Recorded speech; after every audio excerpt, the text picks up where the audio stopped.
मो भाग्यश्री मो चैनल को आपन को स्वागत करुछि। आजिरो एही भिडियोटी रे आपन जानि परिबे कि महात्मा व्यक्ति किए। महात्मा व्यक्ति हेबा पई केउ केउ सब गुण रहिबा आवश्यक और केउ केउ सब गुण को संशोधन करिबा उचित। तो आपन को जदि मो वीडियो गुडी को भलो लागुछि तो मो चैनल को सब्सक्राइब करि दियंतु। ता सहित मो वीडियोटी को लाइक मध्य करि दियंतु और वीडियोटी किपरि लागिला ताहा कमेंट माध्यम रे जणांतु। तो आजिरो वीडियोटी हेउछि महात्मा व्यक्ति किए। महात्मा व्यक्तिंकर कोन सब गुण रहिबा आवश्यक रहिछि।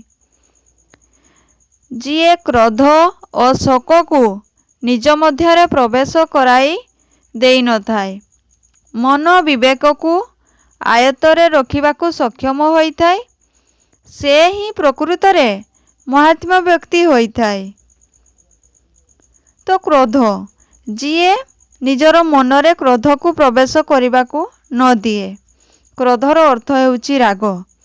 मनुष्यर सबुठारु बड़ शत्रु हेउछि क्रोध।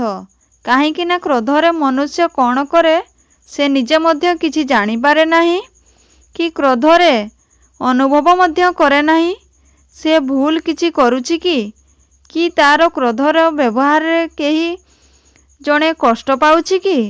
क्रोध रे मनुष्य किछि भी करि पारे एवं सेथिरे निजर मध्य क्षति घटी थाए। क्रोध सहित कोन रही थाए शोक। मनुष्यर जीवन रे अनेक दुख कष्ट रही थाए। सबु दुख कष्ट को सही मनुष्य संसार रे जीवन यापन करि थाए। तो एथिरे अन्य एक कथा रहिछि। कोन कथा ना शोकर अर्थ हेउछि दुख। तो सेही दुख को भूली जाई मनुष्य तार जीवन पथरे आगो को आगेई जिबा उचित। सबु मनुष्यर जीवन रे दुख रहिछि। से जदि सेही दुख रे घांटी हेबो से केबे भी तार जीवन युद्ध रे जीति पारिबो नाही।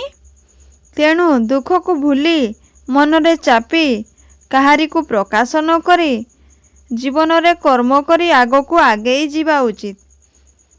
मन रे जे शोक करे से केबे सुखी होई पारे ना। मन और विवेक को आयत्तरे रखिबा। तो किभଳି मन और विवेक को आयत्तरे रखिबे। तो मनुष्यर मन अति चंचल। मनुष्यर मन ठारू आउ कोनोसीर बेग अधिक नुहे। मनुष्यर मन सबु बेले खुशी और आनंद आराम उपभोग करिबा पाई चाहे। तो तेणु भगवानकर सृष्टि रे